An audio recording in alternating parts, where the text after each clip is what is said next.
Бұл статистиканы көрген кезде, конечно, шокта болдым. Ауыздағы шығатын жағымсыз иіс тоже ол біздегі ішек жолдарындағы өзгерістерді көрсетеді.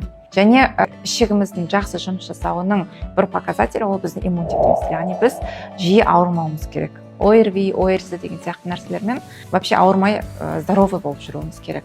Және бізде энергия мықты болу керек, күш қуат мықты болу керек. И прямо теріміз сиет етіп, прямо әдемі болып жүруіміз ешқандай жалпысыз да.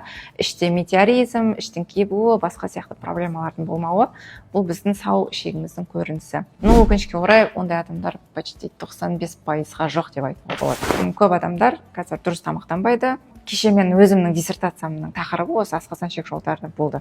Біз статистика жасаған кезде күніне 2000 теңгемен тамақтанатын адамдар бар, 2000 теңгемен 4000 теңгенің арасында тамақтанатындар бар, 4000-нан жоғары тамақтанатын адамдардың саны өте аз болды.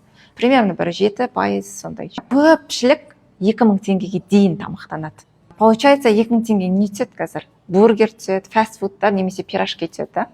Көп зерттеудегі болған жаңағы показательдер бізде 85% адам ретті тамақ ішпейді. Мысалы, таңғы асты, түскі асты, кешкі асты уақытында ішпейді. Ыстық тамақ мүлде ішпейтін адамдар бар үйінде.